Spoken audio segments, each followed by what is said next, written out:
Good evening. Welcome to Money Matters. I'm Charlie Shields, Wells Fargo Advisors, member SIPC. My favorite co-host is with us, Patricia Dunn. Pat, how you doing? Good to see you again. Good to see you. And Pat's with Merrill Lynch, also a member of SIPC.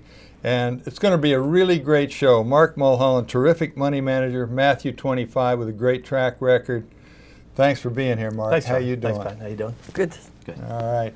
Well, let's get rolling. Let's start with a question to you, Mark. Can you still find cheap stocks? Absolutely. Okay. The only difference about this market right now, it's not, 8 years ago, 9 years ago during the crisis, I would say you could just buy haystacks. You just had to buy some of the great companies.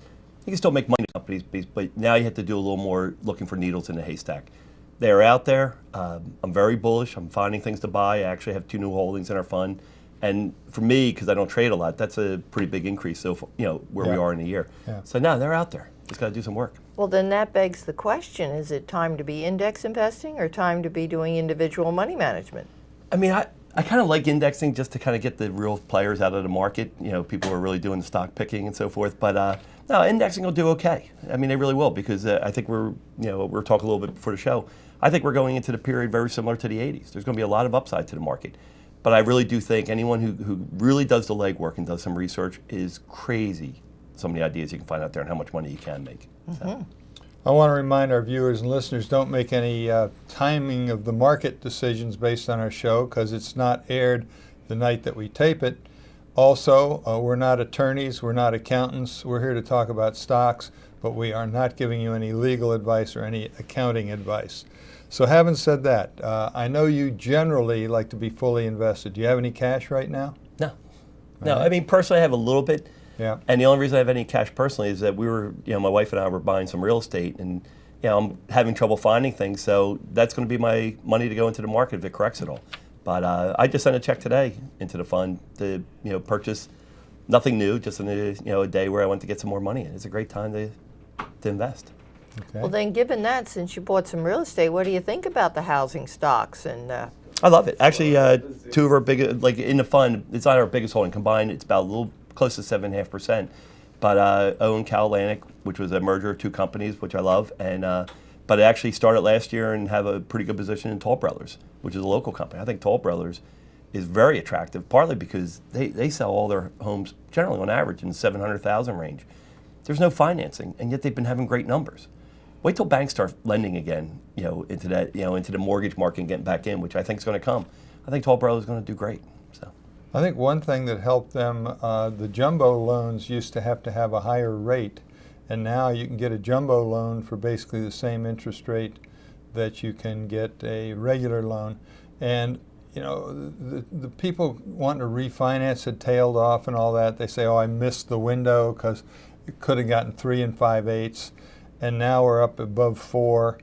I have a feeling when they see that it might be headed higher, there may be a scramble to try to get these rates, which historically are very low. Yeah, this is, anyone can get 4% rates, or 4.5 even. I mean, you're looking at 3% or less after costs, after tax cost of capital. It's so attractive. This is the type of stuff like 20 years, 15 years down the line, you'll be telling people about that mortgage, and people won't even believe you. It's just, we won't ever see these numbers again. Sure. And that could actually help the bank stocks. And traditionally, bank stocks don't do well in a rising interest rate environment. So, yeah, it's funny. That perception's changed finally. When you look at the 2 banks we have are, and one's more of an investment bank than a bank, is Goldman Sachs and J.P. Morgan. Any lending they do is variable lending. They are not doing any fixed rate lending. The problem with interest rates used to be like First Pennsylvania years ago, where they're borrowing at short-term rates and they're lending at long-term rates. These guys, they adjust to the interest rate, and right now it's a tight spread. If basically if interest rates go up, they'll get a better spread of their money because their demand deposits are still going to pay 0. That's where the bulk of the money is, and they're going to end up getting higher rates. So no, it's going to be good for them this year. Let's talk for a minute about the Fed. The Fed raised interest rates recently, and everybody thought, okay, here we go, inflation's coming, and then something strange happened. Out at the long end, the rates came down. And that's crazy. And of course, in the old days, when you go back to the late 1970s, when the Fed would try to raise rates, they got behind the curve, and long rates were shooting up faster than they could get them under control because of that fear of inflation. Well, now it looks like the votes are coming in from investors that the Fed is going to keep the economy relatively slow or something, because interest rates are not going up, which tells you that inflation isn't a real problem right now. What do you think? Well, actually, and anyone can do this. You get it in the weekend Barron's, go to their market lab, you can look at the spread between TIPS, which are basically treasury notes that have an inflation kicker, Yep. and regular treasury notes. Subtract them in any year, and I do this probably at least once or twice a month. But right now, if you look at the 2-year spread, the 5-year spread, 10-year spread, all of them 1.86 to 1.94. 2% is solid. That's where the Fed wants us to be. I do think rates on the long end should be higher on that. They should be somewhere minimum 3.25 up to about 4.5. But and I think they'll get there eventually. But no, inflation's not. They're actually managing this well. I mean, I'm not worried about it. So. Okay. Well, let's switch gears for a minute, because I'm hearing a lot of conflicting things about energy. There are some people that think that energy is a trade, and others that believe that there is so much supply that there is no oomph to be found in energy stocks. How do you feel about that? Well, I guess what you're really asking, like, will energy prices go higher? I don't know. I don't think they will. But there is money to be made. We have one of our holdings, a company called Range Resources. And what I love about it, I realize this changes over time, but currently you can buy Range Resources, total enterprise value, divided by their proven reserves, and you're paying less than $1 per 1,000 cubic feet for the natural gas. So I don't know what will happen in the long run on that, but they can make money at this price range. I really do think you're going to see an increase in exporting of natural gas. Yes. I don't know what oil will do, but I would say there's a high probability over the next, say, 3 to 5 years that natural gas will go up in price, and these guys will make money. And they'll keep developing the Marcellus Shale, which is in Pennsylvania. But I could buy, there's no question, that thing would sell for greater than $1 per 1,000 cubic feet. Well, today. I know that there are some coal miners hoping natural gas prices go up. I'm pulling for those folks in West Virginia and Western Pennsylvania, but man, I have trouble understanding how that can be more than a 2 or 3 year situation with coal coming out of the ground and those folks getting their jobs back. You have a thought on that? Yeah, coal won't expand. It'll just atrophy down over the next several years, but it will still provide good jobs. But in the long run, natural gas is the best fuel for the United States of America, no question. Okay, well, do you see any value in the commercial real estate sector? I know we talked about housing, but commercial real estate is a little different, and a lot of those stocks have come down, especially the ones that are working internationally. You have any opinions on that? I have another great local one, Brandywine REIT. We have 6.5% of the fund in there. I love it. I mean, we're buying, their numbers are going to be a little bit off this year because they've sold a lot of real estate and they're setting themselves up to develop. They're just finishing the FMC building on the expressway. They're going to develop that Schuylkill Yards. But you could buy that company right now roughly on about 7.25% cap rate. You couldn't buy any of their city properties at that level. So to me, it's another undervalued play, really very, very well run, local company. And you can look at the outlook. In fact, I'm going to their analyst meeting in May. But just in Philadelphia area alone, they're going to be able to develop another anywhere from 9 to 12 properties. Well, speaking of the local properties, it seems like Philadelphia has exploded in price, but the surrounding areas have not. The suburbs you're talking about? Yeah. Or? Oh, no question. The Philly is on fire. Yeah. And it's much more attractive. I shouldn't say it. There are good areas. Plymouth Meeting, Conshohocken, Radnor are attractive, and they're also in all those regions. The only one that's really a drag for them, they've gotten out of their Jersey properties. They're a drag. And King of Prussia is, which we, I don't really know why, but is not a great draw. So, Okay. But they're fine. Now, are there any sectors of the market that you're underweighting at this time? I'm hearing things like maybe it's time to underweight consumer discretionary.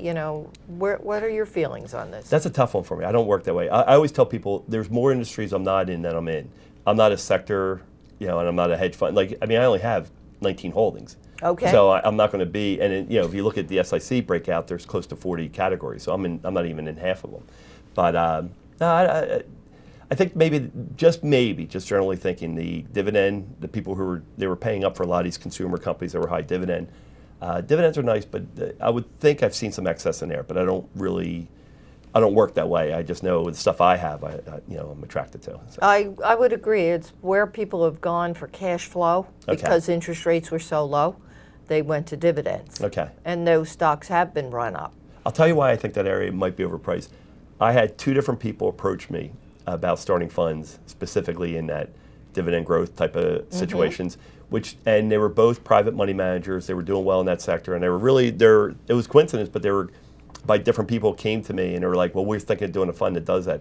Well, whenever you have that much, that's a really good example of where the crowd was heading. So, Yes. Yeah, and I don't even know how those stocks have done since then, but It's kind of interesting to look at SDY, which is the highest 100 dividend payers in the S&P 500, and look how much that's already run up. Okay. And back when you picked it up a few years ago, you could have gotten a 5% dividend or so, and now it's below 3. I haven't looked lately, but Okay. it's in the mid to low 2s. And my guess, they're not overpriced, Yeah. but it's probably But in up the there. meantime, IDV, which is an international high-quality dividend type of thing, you can get 4.5, and it hasn't had nearly the run. Okay. So, for somebody in an IRA, and I'm not going to give them a specific recommendation, they should talk to their financial advisor, but you might think about shifting some money from the one that's already had its run to one that's starting to catch up. And that's, I kind of think, is true internationally. A lot of stocks are lower priced, and it looks to me like we're getting a synchronized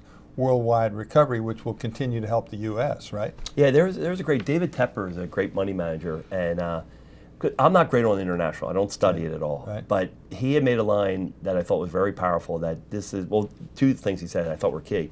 One, the day Trump got in, this was a game changer because the regulations are going to come down, and I truly believe we're going to see corporate tax relief, which immediately makes the stock market, even if the index, attractive. Yeah. But the other thing he said was very interesting. This is what it ties into what you're saying. Is this is the first time he sees China improving, most of Asia improving, Europe improving, and the United States improving. And he says in his life, he's only seen it like that, all 3 clicking at one time. So it's, this goes back to what I was saying to you early.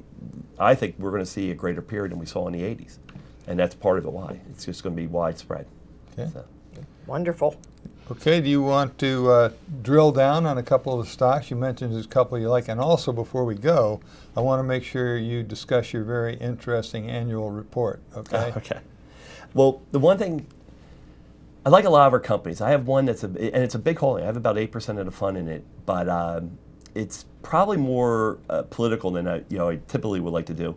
But we have the Fannie Mae preferreds. And I started buying them about 2 years ago. And what I was doing was, did not own it before the crisis, but the government got involved with Fannie Mae, and they had put a lot of money in. They put $117 billion in. They were getting big paybacks. I got in probably before I got full payback. They're at the point now. The government put $117 billion into Fannie Mae. They've gotten back $144 billion, cash on cash. Wow. They still show their investment, $117 billion, on the books, plus their dilution of stock, which takes it from 1.15 to about 7.7 million shares outstanding. I've never seen anything like this. And it's an anomaly because I can tell you, the preferreds are what I buy. I buy the $50 preferreds. They're still selling 20 cents on the dollar. They've doubled since Trump has gotten into the office. And yet I still think there's so much upside. I mean, what we have in face amount, I have a little bit over 3 million shares. That's $150 million. And I truly believe if the government does the right thing, we will get full payback on those preferreds. But when something sells at 20 cents on the dollar, you have to say they're more speculative. So it's probably something that people shouldn't try at home. Yeah. But it's the one security in our fund that gets me. It's one of the things that's driving me to keep adding money because it has so much upside. It's crazy. Now that you've teased our audience, viewers, and listened with one, let's get to our viewer question. Go for it. And then we will get another idea from you. So, Pat, Mary Watchman of Media says, what is a Robo Advisor and how does it work? All right. Mary, you ask an absolutely great question, and it really gets to the heart of the changes that are coming to the financial services industry as a result of the Department of Labor regulations soon to become law. The industry itself is going to be moving towards 4 different levels of client service with 4 different levels of pricing.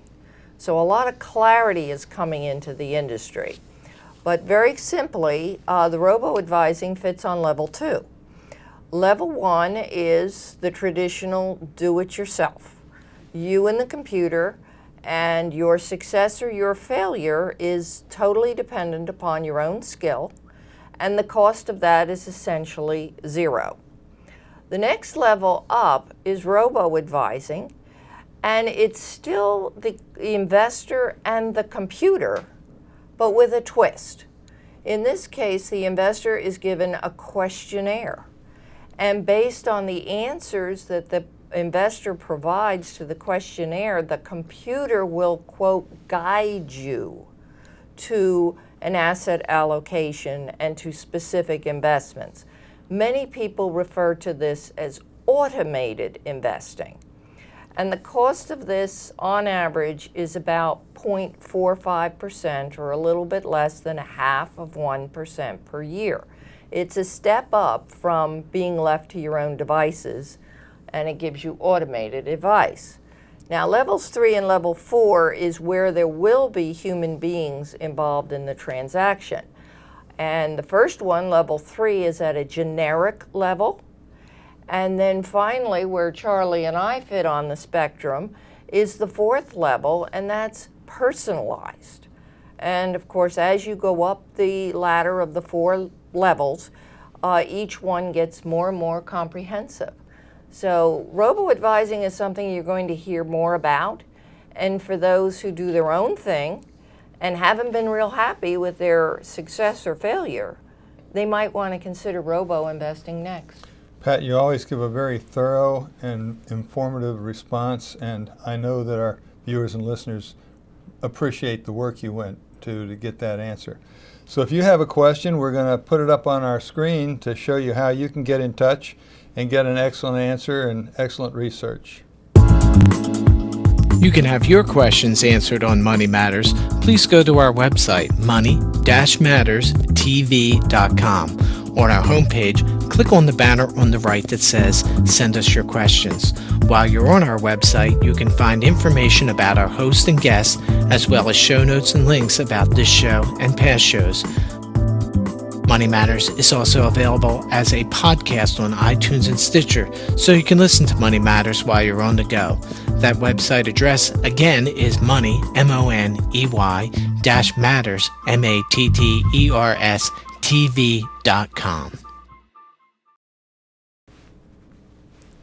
Okay, so we've gotten through one of the ideas that Mark had, and then we got a viewer question answered. So now let's hear some more of your fascinating ideas, Mark. Well, of stuff to buy right now, you hit a good area. Go after real estate. I mean, there is going to be, as the economy heats up and employment gets better, you're going to find people start seeking out houses, and they are dirt cheap. I wouldn't mind you can expound a little bit more on your international stuff, because I don't study it at all. Okay. And do you think that's a place to be as compared to domestic? Yes, as far as the general stock market, I'm not talking about corporate real estate, although I do say if a commercial real estate company has some holdings overseas, to further diversify them, that might be an added plus. Okay. But in general, I believe, let's just talk about the difference between Hershey and Nestle's. If they both do the same thing all over the world, and one has a PE of 18 and one has a PE of 14, I might be interested in the one with a PE of 14 if they're doing the same thing. I think that's great. Yeah. International's coming off of such a low base, and everybody hates it, and generally that's where you want to be. Okay.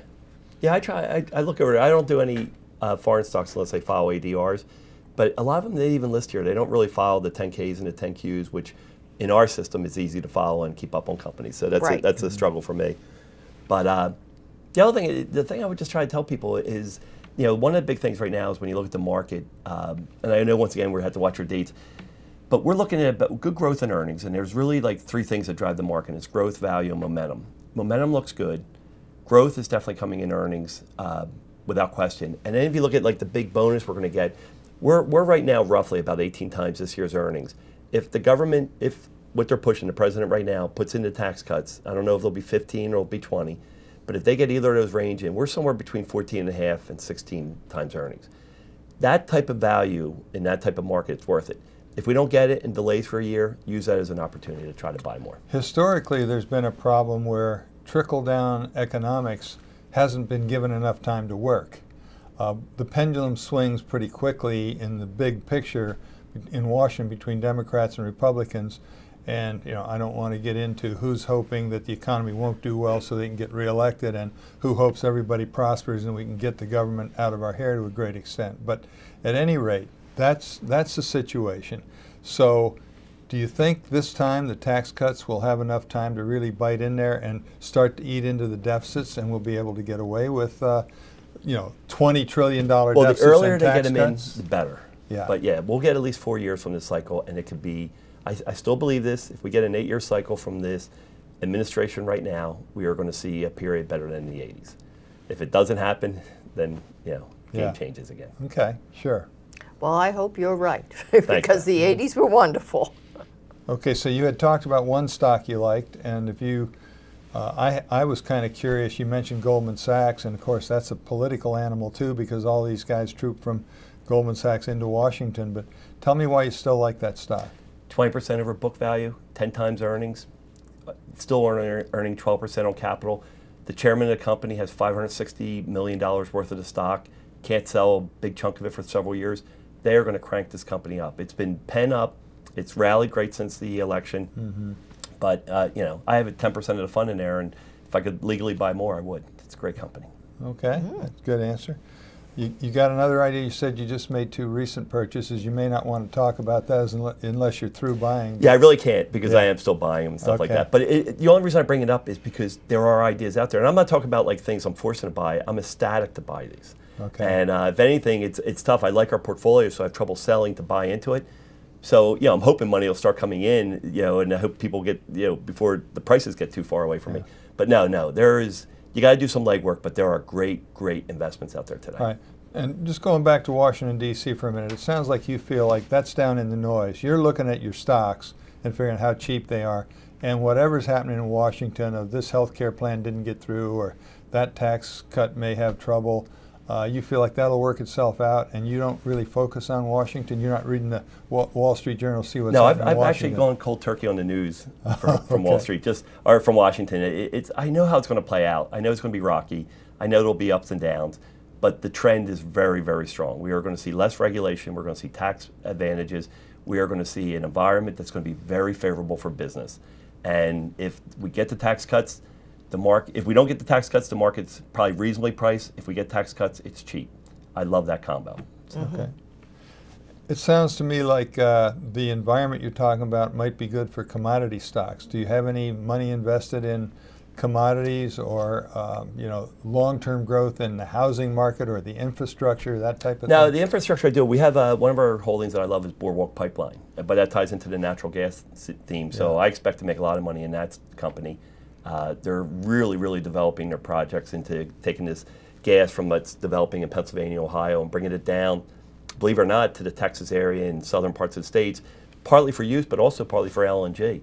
The other part, I mentioned here, range resources, but generally with commodities, they're tough to figure. So, I'm not great on that area. Yeah. But the range I bought just because I believe in natural gas, and if I can get it below, way below present value, intrinsic value, then I'll take a chance on it. So. All right. Anything you want to highlight out of your most recent investor letter?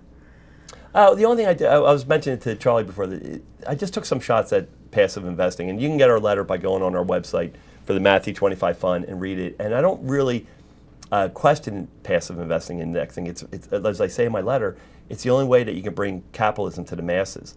And I want more people to go into passive investing, because the more people go into it, the more opportunities will open up. Because if nobody's doing research, it leads to great opportunities. In fact, I say in my letter, there's 2 people I'm sure, even if the whole world goes into passive investing, I know Warren Buffett's not going to do it, and I know I'm not going to do it, and the less competition, the better. So, good point. So you've got a broad experience in the U.S. and mostly focused, from what I understand, on mid to large cap type of stocks.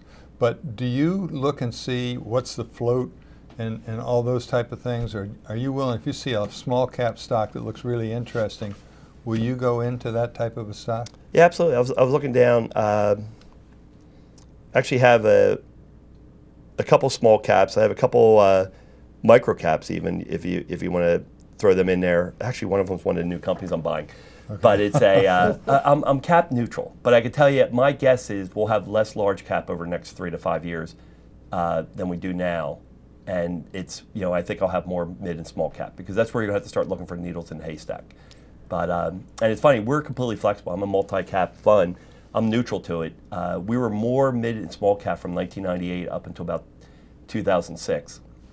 And it was only during that great downturn that we were able to make money on what I call haystack stocks. Okay. Apple and Goldman and MasterCard and things like that. And so, it's I agree with you. The buys are going to be in the smaller companies. Okay, with a minute and a half left to talk about it, I know some of your investors have been with you a long time, and so some of them are getting a little long in the tooth like me. So do you tell some of them, look, put part of your money with me and put the rest of it, if you want to own bonds and all that sort of, do it somewhere else?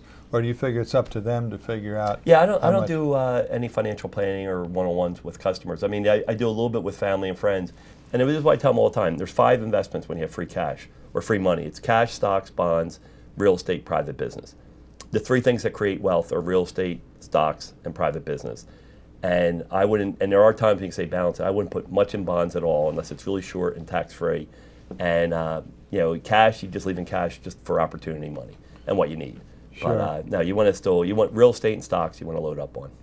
Well, I really appreciate you coming in, because this is such a treat to hear from you. You've done a great job for a long time, and we hope we'll get you to come back and give us an update at some point in the pretty near future. I think it will be good news when I come back. All right, buddy. All right, Thanks I'm counting on it.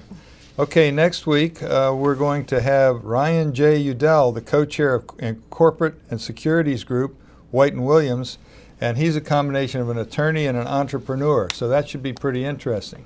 As far as I'm concerned, we hope you'll stay with us, because your money matters.